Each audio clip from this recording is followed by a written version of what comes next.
think one of my issues is that I've struggled to always put my worth and value associated with my productivity. And I do that a lot. And sometimes productivity and money. And so during maternity leave, I'm like, I'm not making any money. And also, I'm not making an impact.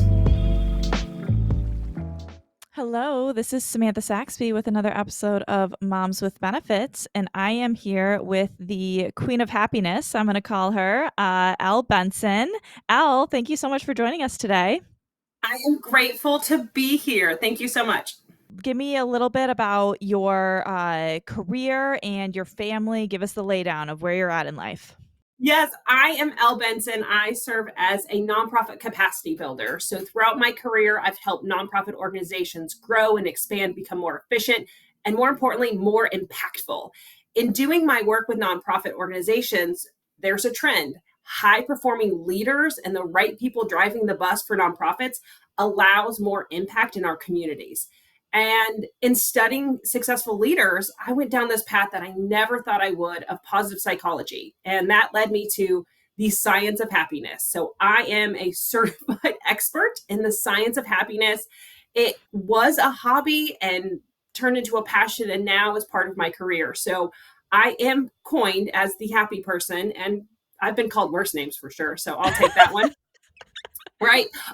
In other worlds, I'm known as Bellamy's mom and Brooke's mom.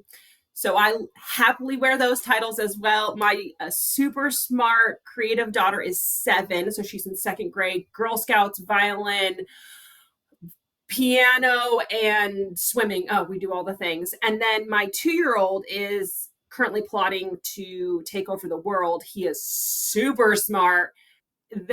We'll see where life takes him. But yeah, he's bilingual and tells me I'm wrong all the time, and he's usually right. So I'm in for it with that one. Oh my gosh. Oh my gosh. Okay. So you sound busy, and you sound passionate and happy. Talk to me about this passion for happiness, and how did motherhood influence this career towards happiness and the work you do with nonprofits? I think I'm pretty fortunate that I started diving into positive psychology right before having my first kid.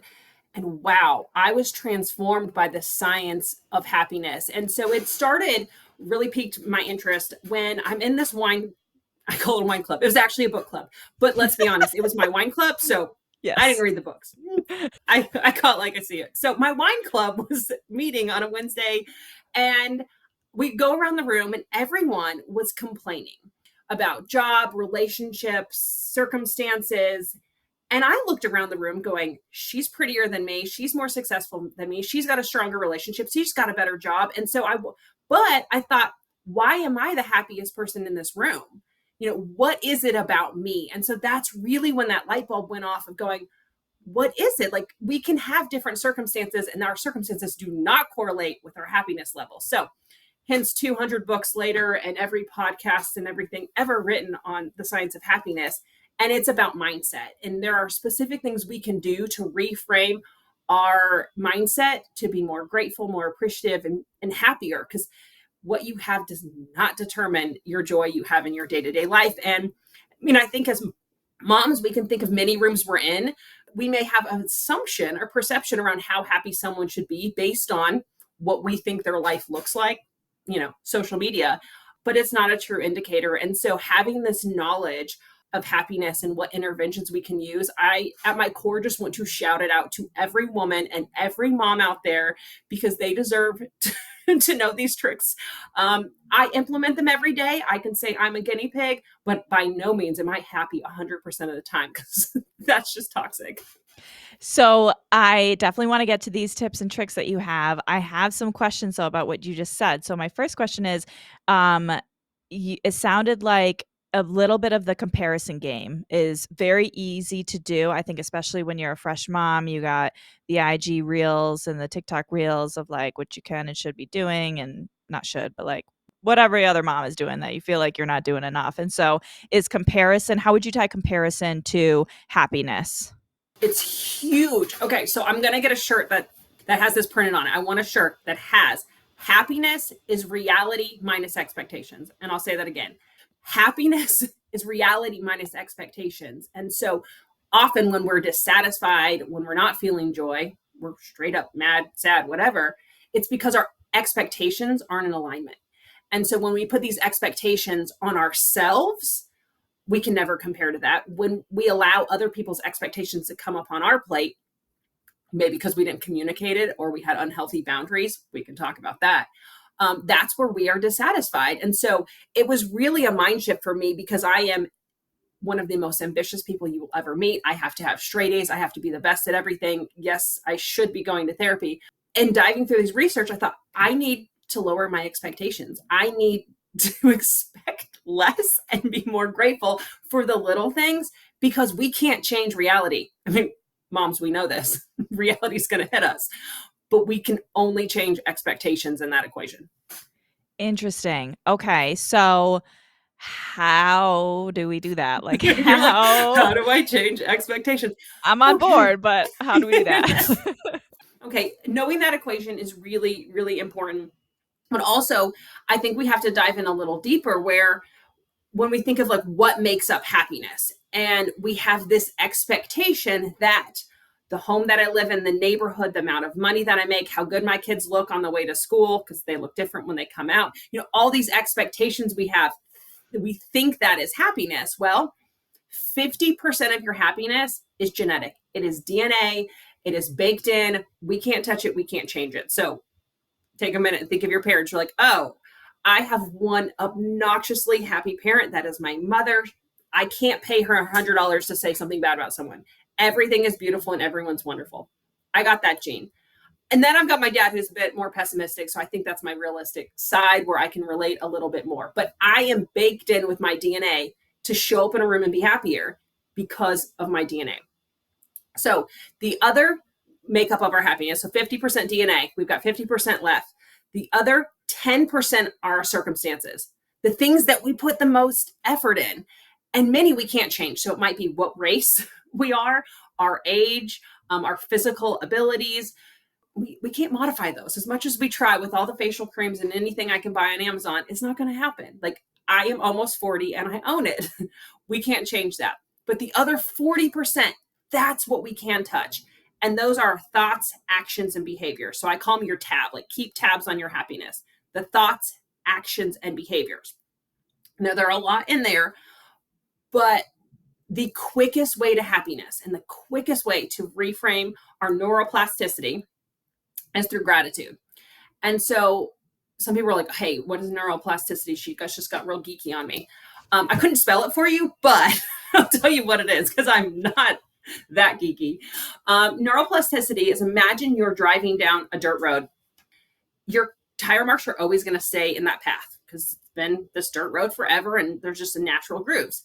Well, every time you swerve a little to the left or right, it's uncomfortable. You can do it. You can drive outside that lane, but you usually go back. But the more and more over time you drive past those tire marks, you can create new tire marks. So that's reframing the neuroplasticity in your brain. It's like, you can do it, you got to come back. You can do it, you got to come back. And that changes our mindset. So these things that we need to do, we need to continually do. The most proven way to change your neuroplasticity towards a happiness model is developing systems for gratitude. And I know you're like, this is too easy, Elle. Like, I thought you were going to tell me something I haven't heard. Writing down 3 things you're grateful for every single day. There's gratitude apps, there's gratitude journals. You can have a gratitude friend that you text and say, every day, we're going to be accountable to texting each other. Gratitude, scientifically proven to change the neuroplasticity in your brain towards happiness. I know, right? It seems too simple, but it works. I have no doubt that it works and that it has an impact. I love that you framed it as a system, like a gratitude system. So it's not like, it's easy, I think, to say, oh, be grateful, be grateful, be grateful. And that's what you try all the time. But it's like, it almost like it needs to become a habit, it sounds like, to change the neuroplasticity, if I said that word right, in your brain. Is that how you feel? Like, is that why you describe it as a system? Yeah, and you've got to make it work for you. So whether it's, I've tried that. I tried the gratitude jars with my husband. I was like, we each have a jar. When we're grateful for each other, we'll make a little sheet we'll put in there. Well, then I just got spiteful and resentful because my jar wasn't full and his was. So it was like, clearly not working, Backfired. defeating the purpose. So it's not a works for everyone. Some people like the pen and paper, some people need technology, and it doesn't really matter how you do it. But let me tell you, the hardest way to do it is like when you're in a moment of fight and flight or anger. That's the moment you don't want to do it. But if you can, in that moment, just be like, what am I grateful for right now? And Yeah. sometimes it's the little things. And in those moments, you're grateful for like, hey, my other kid's buckled, or the car works, or wherever we're going, they're going to forgive us for being late. Like in that moment, that's about all I can be grateful for. Then when I'm in more of a relaxed state of mind, I can be more grateful for more meaningful things and just meet yourself where you are. And when people are like, I can't think of anything that I'm grateful for, I'm like, you are alive today. That's the basic. You're here. Let's be Yeah. grateful for that. That's interesting. I almost take that and hear like, okay, you could leverage gratefulness when you're in the thick of like a mom mode and you're like maybe going to lose patience or feel like yourself is on the edge. And so that gratefulness, like if the house is a disaster and I'm trying to feed my 10-month-old and applesauce goes just like flying freaking everywhere, I'm like, oh my God, but I am grateful he's healthy, he's eating food, we have a house to make a mess, and we have, food to feed the kid. And so that's like my talk down of like, don't freak out, like we're grateful here. And then so that's kind of like short term when you're in the heat of a moment. Long term, maybe when you're more at a baseline and reflective, it's like, what am I grateful for today, or tonight, or in my relationship, or etc. Yeah. And so we start with our thoughts, gratitude for sure. And another thought pattern that really helps us in those moments is humor. And I live for that. That humor is my love language. And so in that moment, the second you're talking about, and I'm visualizing your 10-month-old throwing applesauce, I'm like, well, I'm thankful we have a hose in the backyard. Like, wherever you can do that. And so I did a TED talk in 2020, and it was correlating my experience doing stand-up comedy with positive psychology. And people are like, what? Stand-up comedy? Like the fear of public speaking. And I can't imagine it. Well, I went through the stand-up comedy course to be better at public speaking. Part of my job, I'm always in front of audiences. I didn't have an expectation that it was going to be my career. I just thought I will be a better public speaker. But what I learned from this experience was reframing past negative events into something humorous, and reframing current events. When I'm in the moment, I'm like, how can I make this a joke? And who's going to laugh at this with me later? So when I'm covered in applesauce, or let's be honest, it's usually poop, and I'm potty training right now, and I am literally covered in all sorts of bodily fluids. I'm like, which of my friends am I going to text this photo to? Because I want to make someone laugh. If I'm going to have something bad happen to me, who can I share this experience with, make it into a joke? But it was really healing to think like back in my life and go, okay, what bad has happened in my life that other people have that can be a joke? And so having that positive language lens and changing things into humor can reframe our brain. And so I am obnoxious. Like something bad happens to me. I had a bad bike accident and lost a lot of skin on my leg. And she was 6 at the time. My daughter said, Mom, well, where did your skin go? And I was like, oh, this is a fun joke. Because I was like, this is a funny conversation. I was like, it's still on the sidewalk. And she said, well, should we go get it? Like, what do we do with it? And I was like, this is really funny. My leg hurts, but this is funny. Oh my gosh. So, yes, I love the idea of reframing. Do you get any criticism or cynics saying like that's not taking things seriously, or like anything like boring, I want to say, or no? I've done enough work that I don't really care about other people's expectations I anymore. love I'm like, it. I Yes. show up authentically as myself. I am a proud neurodivergent, ADHD, dyslexic mom. I own it. And so if someone doesn't like my positivity, yeah, I might show up and be a little too humorous for other people. But of course, there might be something where, like, if someone's parent passed, I'm not going to make a joke. My humor is always based on me and my family and comes from a place of love. I'm like, I think it just allows people to resonate with each other. So my daughter started going to therapy for anxiety. Chelsea's like, Mom, why don't you go to therapy? And I'm like, well, it's real expensive for your therapy. And I work out at the gym. So, until it's more affordable, I'll send you to therapy. And when I was trying to like set her up for like going to therapy, and I was like, okay, well, she doesn't know what this is. So I'm going to tell her it's like a feelings coach. I was really proud of myself. I was like, I made this whole name for her therapist and was like describing it as a sport and this coach. The therapist was like, just tell her I'm a therapist. I was like, no, I know better because of course I know what I'm doing. And so I tell her, I'm like, well, you're going to have this person who's you're going to talk to. And she straight up says, so Mom, I'm going to therapy. It's like, how do you know what that is? I mean, again, my kids are just so much smarter than me.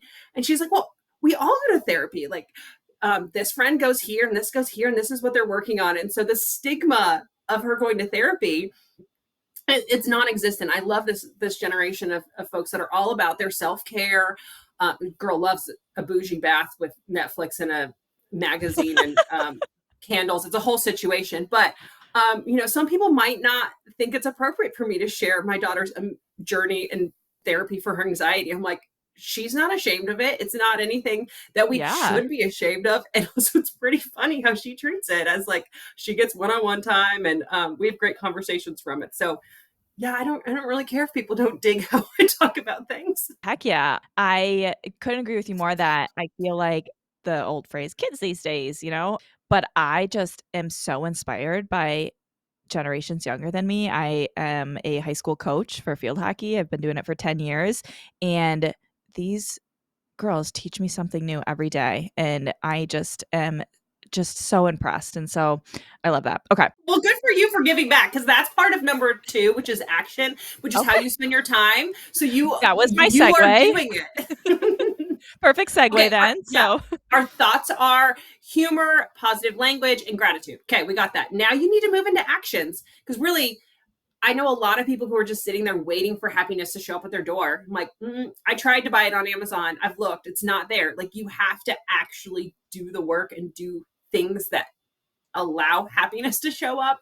And so how we spend our time and how we spend our money can correlate a lot with our happiness. So there's that to throw at you. Yes. So couldn't agree more. As Moms Benefits, we have a big focus on the financial impact of motherhood. And so it's super close to our heart of what we like to talk about. So anything specific to the actions that you can control regarding time and money that you have found that tie to improving motherhood? There's a lot of studies on like what is that happiness level when it comes to monetary and our income levels. And yes, you need a certain amount of money because sometimes people are like, oh, well, Starbucks gives me happiness. I'm like, okay, well, we can talk about that. But you need a certain income level where you can survive. Maslow's hierarchy of needs. Yes, we have basic needs that we need. But what's really interesting was the study that correlated the higher salary of an individual means your higher hourly rate. Well, when something is in high demand and has a high value, it becomes scarce.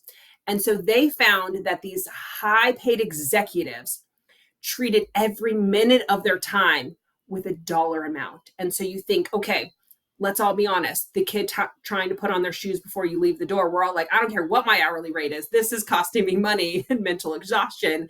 But when you make a higher income, you see your time as scarce and so more valuable. And so those moments that are life and that are going to happen can cause more dissatisfaction. What they found is a lot of folks would choose then to work less hours and spend more time at home, and that the reduction of their income actually made them happier. And it's fascinating because I can get stuck in that mindset of being like, I know my hourly rate. I'm a consultant. I run my own business. And so when someone doesn't take a meeting with me or, oh, my kid's sick now, I'm like, I quantify what that's going to cost me. Like, oh, I'm getting in that hourly trap and associating my time with worth and value and money. And so it's this slippery slope of identifying, okay, let's detach what our income is with our time and revalue how we spend our money. So another fantastic study, again, this has to do with expectations, is they offered corporate employees an unexpected bonus. Okay, so they didn't anticipate, they hadn't budgeted for this $40,000 bonus. And so people were like, they're happy. Okay, $40,000 is more than what I had anticipated. We're happy. So then they said to those employees, you have two options. One is you can keep the money. The other option is you can give it away. They study the happiness levels of both of those interventions. And those who gave away the money were happier than those who kept it. Probably also because those who kept it probably didn't do things that were directly correlated with how you spend your money for optimal happiness, which is more on relationships and experiences. But the people who gave away the money, and also I haven't been poised with $40,000 to just give away. And I know this, and that's a hard call to make, to say, Yeah. I'm going to give away this bonus. That's a big chunk of change. Right. But there's science to how we give away our money and our time. And when it's in the benefit of other people, it's the benefit to our happiness. And so I absolutely love that you volunteer and teach team sports, because it is building relationships and it's investing in others, which will boost your happiness. Yeah, that is so interesting. I'm like thinking through that study. That is super interesting. I don't know if I have follow-up questions. I'm just very You're interested. good. Okay. So Yeah. we have our thoughts, we have our gratitude, our humor, our actions are how we spend our time and money. And so people are going to laugh at me, but I'm like, okay, I'm telling working moms to volunteer. And they're like, what? Are you kidding me? I have absolutely no time to volunteer. In any capacity that you have, it might be 1 hour a year. I don't care what it is, but it is scientifically proven to boost your happiness. And so getting out in our community supports our community in so many ways. It models behaviors for your children. And it a lot of times can teach you new skills and assets that are different from either being in the home or being at work. And so they're positive benefits. One of my favorite that I can't plug enough, because I am on the go all the time. It is hard for me to dedicate a weekly or monthly time to go to the food bank or to read at the school. Would love to do that, but my schedule's crazy. There's a nonprofit that has an app called Be My Eyes, and it's so cool. You sign up for it, and it helps people who are visually impaired connect with someone on the app to assist them in their day-to-day. So I signed up for that app. you haven't? Yes, I have signed up for it, but I've never gotten called, but I should check to make sure I'm like have the most updated version and stuff. Right? So there are more volunteers than there are people who need them. And the more, once you get a call, then when you answer it, you'll get more calls, but they call six Okay. people at once. So sometimes it's like who's ever really the first to answer. And I love answering the calls. They are all short. They're usually 5 minutes, and it's oh, my last was this last gentleman who was reading cans, and he wanted to know if they were expired or not, or which can was which thing for making dinner, and then had me read some mail. But what I love about it is it resets me when whatever I'm doing, because I'm usually either like on the go, working here, doing in front of my computer, whatever it is. And when I can take a call, I'm really grounded in the gratitude that I don't need an app to engage in my day to day, and that they're so appreciative and grateful. But really, I think I get more from those 5 minute calls than those on the other end. And so something simple like that. There are lots of other varieties of ways you can volunteer that are just a few minutes a week or 1 hour a year. Do it, make it happen. Yeah, and I think there's different ways to volunteer, right? There's like I think everybody thinks like money or donations, but if time is what you're able to give, this past season, I mean, my baby was like 5 months old and we had like the gift wrapping thing and everything, and I mean, baby's in tow. Like if you want me to be here as a working mom and as a volunteering mom, baby comes with, and we got it done, and it honestly made it more special because my kids were there. And I know, when he gets older, if we're still doing that, he's going to ask, why are we here? And what are we doing this for? And it teaches lessons. And so I think it's really great to just go back to your values, and creating happiness in the world is just bigger than all of us. So it's beautiful. And those experiences, you meet new people, and meeting new people. And of course, you have a cute baby in tow. Everyone's going to talk to you. Yes. I think he's the cutest, but I'm a little biased. So That 6 months is my favorite. I'm like 6 months, hands down, the sitting, the awareness, cuteness overload. yeah. Okay. So thoughts, actions, behaviors. More to talk about there. Yes. So the other action that really lights me up and excites me is, as I was diving in the research, novelty, like what novelty does for us and how we're getting it. I had just out of body experience and the ability to do novel things. Now, I'm going to acknowledge that I am a very novel person. My husband and I take spontaneous vacations for our anniversary. Legit, I show up at the airport and I don't know where I'm going. So like I'm on that spectrum of like adventurous and trying new things. But as I was diving in the research, I'm like, why doesn't everyone do this? Like, how is this not crazy? Again, I'm an outlier over here, but we psychologically need novel activities to tell our brain that we're progressing, that we're evolving, that we're learning new things. However, the problem is most of our novelty hit comes from opening up our phone. For me, it's scrolling Instagram, and every photo I see is a novelty hit to my brain. I'm going, new picture, new idea, new person. And so we as humans aren't actually trying new things in real time with real engagements and experiences. But what we can do is ensure that the things on our calendar and the activities we do day to day, if we can add novelty, it'll increase our happiness. The only study that I could find that correlates to this point of what I'm trying to make is they looked at phones' GPS markers of how far people traveled from their homes and found that from GPS locations on their phone, those who traveled most frequently away from their home and further distance had the higher level of happiness. And because of that, when you leave your house, you meet new people, you learn new things, you get new experiences. So I am currently writing my third book right now on novelty and its relationship to happiness. And part of this is doing research. So 2024, I am doing a novel thing every single day. So we are in February right now. I have done over 200 novel things. Again, high achiever, I know this. But what it allows me to do is look at every day as a new opportunity. And it gives me ways to engage my family, my friends, and my community in new activities. So I do something every day, but I'm also hosting these novelty labs where I would say, hey, Samantha, show up on March 5th.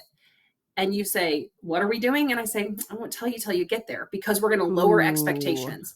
And so you show up and we're coffee tasting, or we're blowing glass, or we're going on a walk, or we're hearing from someone who's a creative. Like there'll be sensory things and they'll be fun, no like tarantulas or anything like that. It'll be safe.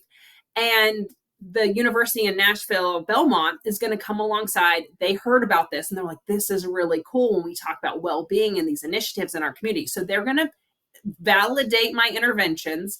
So it's not crazy enough. Like there is a hypothesis here that when we have novel experiences, it goes into longer term memory. It boosts our happiness than mundane engagements and activities. And those we experience it with will have a deeper connection. So when you think of your best friend, do you go to the same place all the time? Do you drink the same thing at your favorite bar? Do you eat the same thing at your favorite restaurant? Do you go to vacation on the same places? When we have new experiences, it goes into a different place in our brain. Like I've been to 14 Bonnaroos. My husband's in the music industry. But let me tell you, the most vivid one was the first. Because Bonnaroo is something else. Like you're like, there's 90,000 weirdos over here and this is hilarious. You remember that. And so novelty can be one way that I challenge all of your listeners to boost their happiness. So look at your calendar and say, hey, in the next month, when can I try a new place? When can I drive somewhere new? Like going to work, can you take a new route?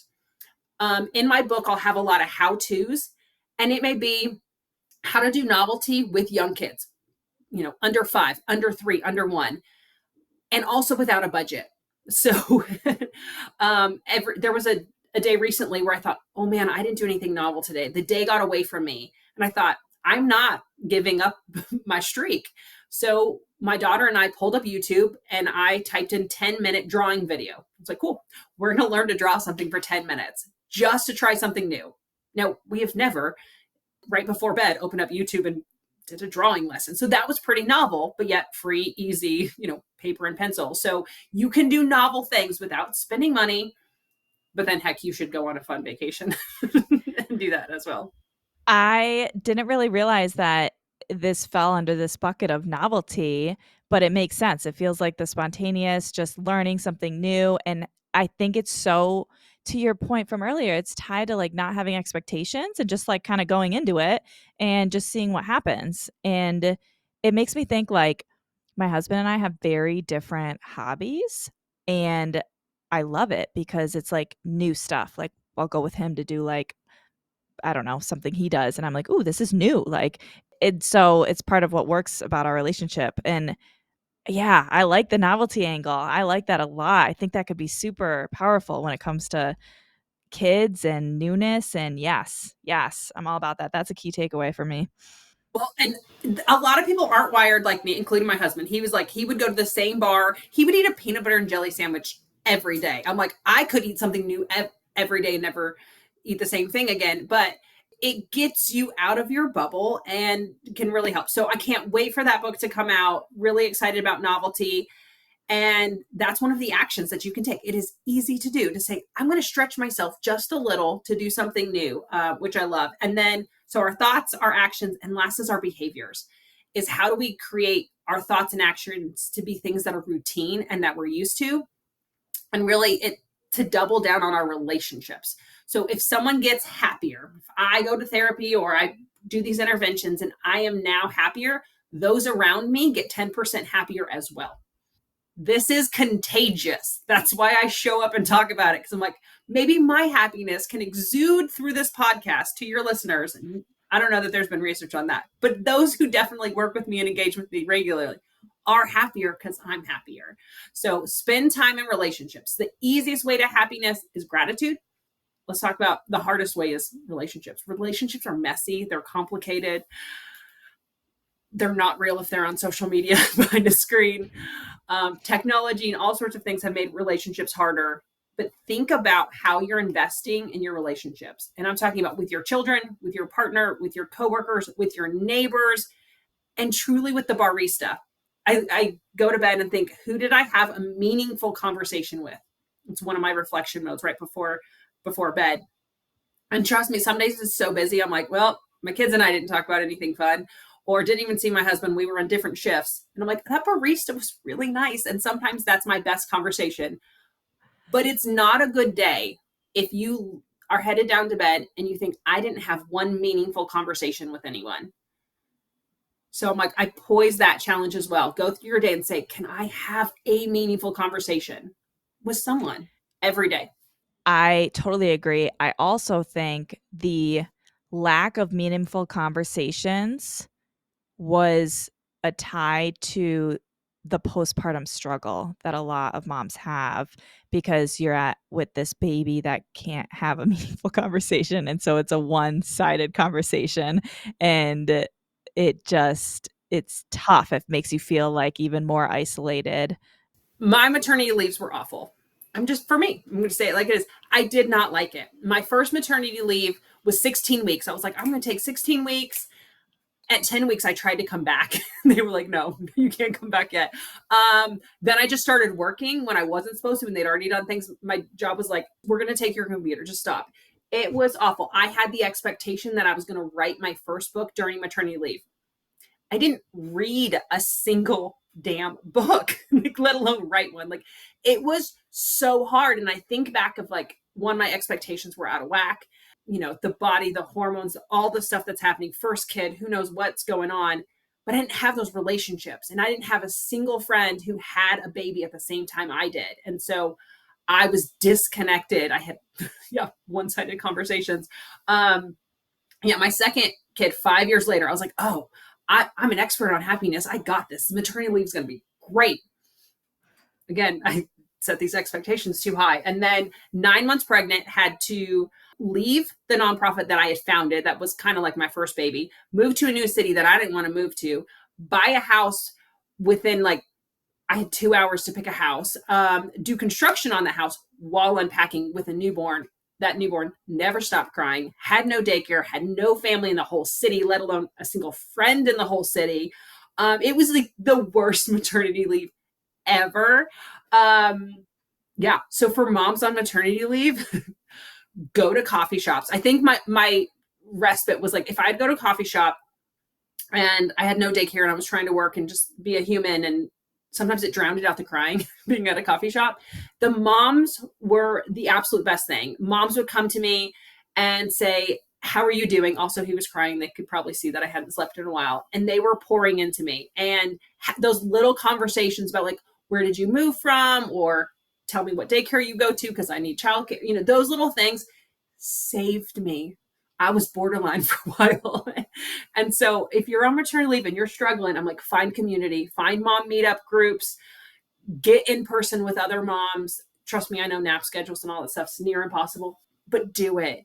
And those who are out of that hole, reach out to the moms. Like, it was the most meaningful thing being at a park. I was like, my kid was screaming so loud. My 5-year-old's on the swing, my newborn's in the baby carrier, and he's screaming to where like I can't hear myself think. And this other mom would like try and talk to me, and I just kept moving away because I thought, I don't want my kid to ruin your park experience. And she was persistent. She kept saying, just trying to talk to me, which was a struggle with a screaming child. And then she just got real assertive, and I love her for it. And she said, I need to know that you're okay. And I just started crying because I thought, you don't know me.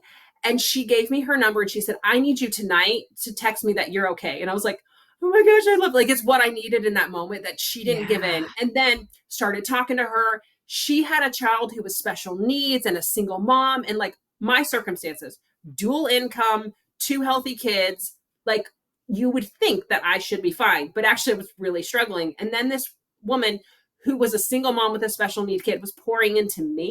And I'm like, whoa, like that changed.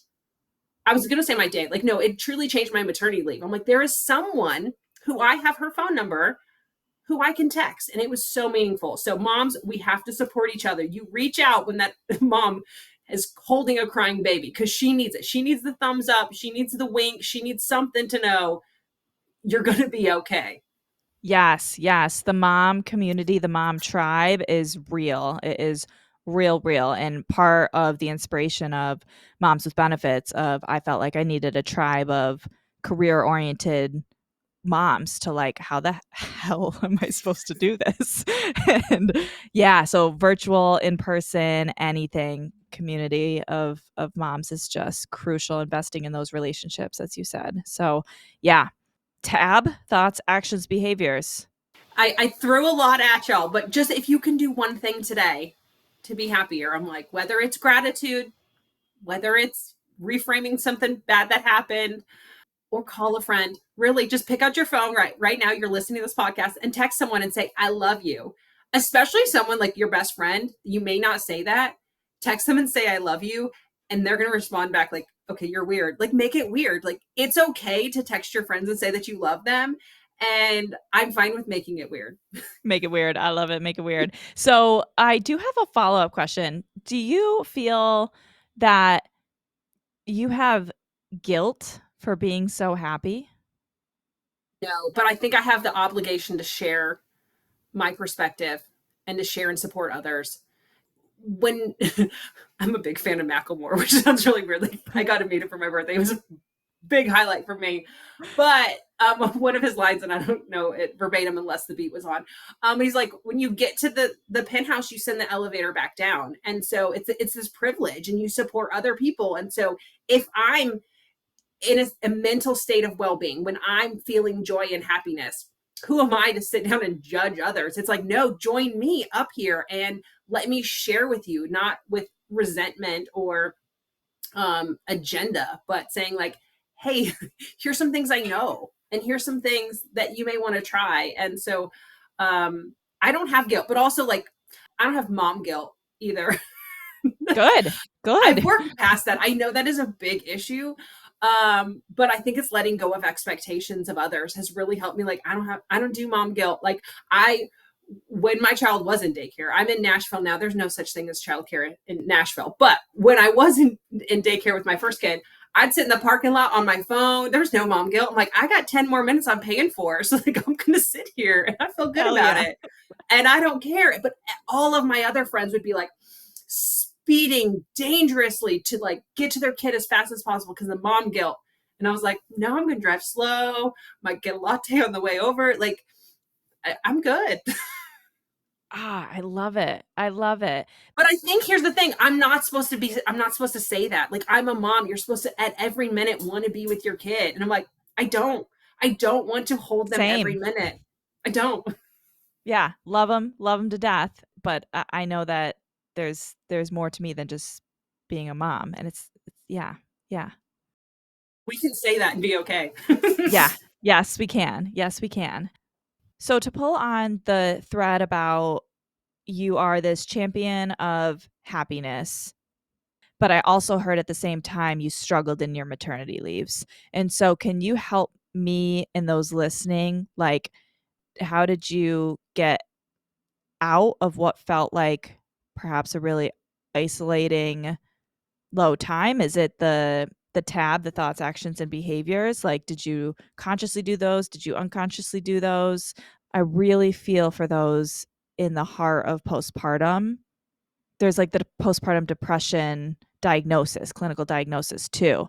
And so, talk to me about your thoughts of that in relation to the research and your experience throughout your own maternity leave.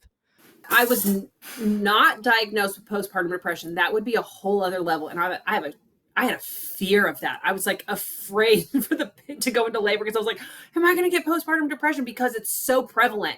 And I hate the stigma attached to it where people will maybe later whisper that they had it. But one, it's awful and I want to validate anyone who has that. And two, I'm like, let's eliminate the stigma that there's something wrong. Like it happened. So I am thankful that I didn't have postpartum depression, and yet my maternity leave still sucked. And I think it sucked because I wasn't realistic. I didn't have any friends who had babies before me to be like honest about what happens. And so all I had is these false perceptions about like, you get to go on walks and the baby's so cute and you just cuddle and everything's adorable, and it's not. And so I had put too much expectations on myself, but I'm a high performer, and I think one of my issues is that I've struggled to always put my worth and value associated with my productivity. And I do that a lot, and sometimes productivity and money. And so during maternity leave I'm like, I'm not making any money, and also I'm not making an impact. All in my head, like I know someone would be like, you're nurturing this new child who can't survive without you, but I would get done at the end of the day, which there was never really done because my kids didn't sleep. But I'm like, maybe I did the laundry, maybe I cooked a meal, but like I am used to performing and checking lists all day because it is easier to be at work. I can answer emails, I can work on projects, I can. So it was a learning lesson for me. Like, it's okay to not be productive, but how I really healed was going back to work and being productive and knowing what fuels my bucket and makes me thrive. But I'm still sitting with it. I can't tell like, oh, I've solved that problem, because now I've just gone back to work and feel good. No, that's powerful. I feel like it's definitely it's like figuring out what makes you you, like what fills your cup, like emotionally, mentally, physically, and how you spend your time, and then investing in those different areas of your life. And that pie chart looks different for everybody, like the time at work, the time with your kids, the time with your spouse, like those investments look different for everybody. And so only you know that answer of the balance that you need as a mom and as somebody who has their own goals as well as wants to raise their children how you want to raise them. I mean, I had a lot of conversations with people who like didn't go back to work, and that's okay. I think we really need to allow women the choice for what they want to do and say like, we're all different, and make your own choice based on what you wanted to do. But yeah, for some people like that's where I'm most happy, is at home with my kids. And let me tell you, I think that's the hardest job ever. I couldn't do it. I physically and mentally couldn't do it. And so I'm like, I took the easy route, and I'm like, I started my own business because I thought that was easier. I could manage that better than trying to get my kid to eat, because I Yeah. failed at that. I like cannot get my kids to eat. So Yeah. I agree. I'm very like-minded. I definitely feel that I like checking things off the list and I'm good at that, but I'm also a good mom and so, they fuel each other. So, question and I'm going to reveal a secret. I have a tattoo that says choose happiness and I've had it for like 15 years now. I feel like, did I just read researchers' minds when it came to the thoughts, actions, and behaviors that I could control my own happiness? Like, would you say choose happiness is a good mantra? I love it. I also love it as a tattoo. If I didn't have a needle phobia, I would have the same tattoo because all of these things that relate to happiness, sometimes you need a reminder in your face. So I'm like, put it on your a post it on your bathroom mirror or on on your computer or for you, Samantha, put it on your body. Like like and every time you look at it, you're like, okay, what are the thoughts, actions, and behaviors that I'm doing that allows me to choose happiness? I love that for you. I'm very envious. Thank you. I love it. I feel so passionate about it. And also at the same time, when I've gone through stints of anxiety, depression, postpartum depression, it made me feel like, why can't I just choose happiness and snap out of it? And so I think it's really important that there's a distinction of what you can control versus when you may need more help, professional help.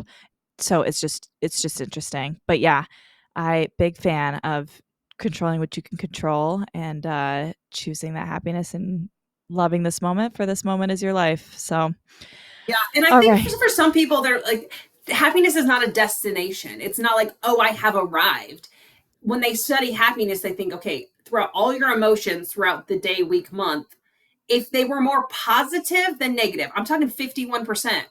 Cool, you're a happier person because no one can be in that state of mind of being happiness all the time. I'm an example of someone happy. I'm like, I'm probably 55% of the time happy, and that's as high as it skews because life is real. Life is Yeah. hard. So in that moment where you're like, I can't choose happy, or I feel a lot of people feel guilt for not being happy. It's like Yes. Yes. That's why I asked that question.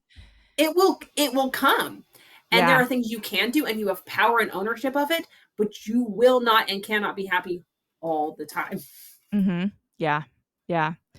Oh, awesome. Well, thank you so, so much for all of your insight. This was just an incredible conversation. And I can't thank you enough for joining us today, Al. So, do you want to tell folks where they can find you if they're interested in learning more about your book and other things you have going on?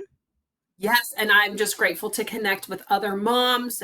Moms rule the world. I would not be who I am without an incredible mom. So I'm available at Cultivate Your Happiness on Instagram, cultivateyourhappiness.co online, or at lbenson.com. Awesome. All right. Thank you. If you are currently expecting or just looking to plan ahead, check out perkyleave.com to learn more about your leave benefits. Moms with Benefits is chasing financial and emotional stability for motherhood. If you've resonated with any of the stories from our moms, we'd love for you to give us a rating and quick review to help spread the word. You'll also find Moms with Benefits on Instagram at momswithbenefits.org. Keep going and keep growing, Mama.